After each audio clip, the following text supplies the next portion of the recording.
Six chiffres clés permettent de bien résumer les problèmes structurels auxquels est confronté le gouvernement de Jean-Marc Ayrault. Et voici la liste. Moins 70 milliards d'euros. C'est le premier indicateur. Le solde du commerce extérieur en 2011. Un chiffre qui est un déficit record. Un déficit intenable et principal responsable du déséquilibre de notre balance courante. Bien sûr, la facture pétrolière pèse lourd, mais ce n'est pas la cause du naufrage de notre solde externe.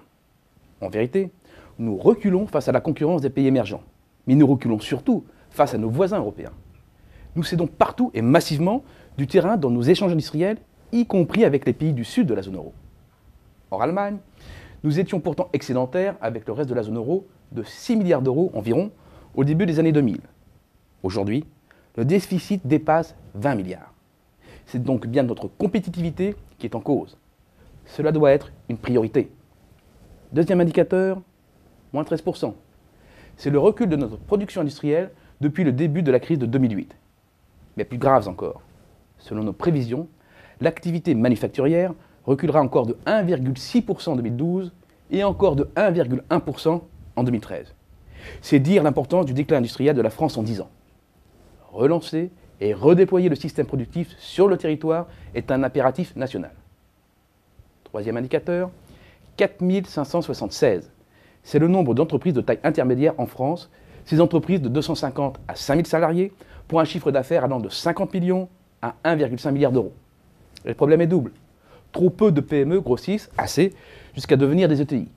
Et quand elles passent ce cap, rares sont celles qui vont rejoindre la catégorie des grands groupes. Non, le plus souvent c'est le retour à la case PME ou le rachat par un groupe, souvent étranger. D'ailleurs, il ne reste plus qu'une poignée, 11%, d'ETI indépendantes. Quatrième thermomètre, 10%. C'est le taux de chômage. Le taux de chômage au sens du BIT a grimpé à 10% de la population active au premier trimestre 2012.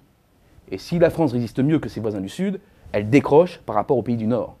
Surtout, la fracture devient de plus en plus nette entre les 25-49 ans, où le taux de chômage reste contenu à 9,4%, et les 15-24 ans, pour lesquels il s'envole à 23,3%. La question du chômage des jeunes est dramatique. Il faut s'attaquer à la racine du mal, un marché du travail dual, un système combinant protection de l'emploi pour les insiders, à l'abri relatif d'un CDI, et le choix entre précarité et chômage pour les outsiders. 4,5 années. C'est le cinquième indicateur, celui du prix du logement.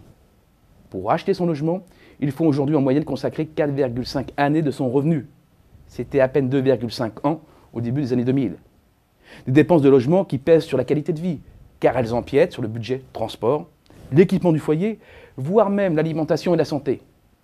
Accroître les mises en chantier ne suffira pas à faire baisser les prix tout de suite. Aussi, faut-il jouer sur les deux principales composantes du prix du neuf, le foncier et le coût construction. Reste le dernier indicateur, celui de la contrainte budgétaire, moins 5,2%.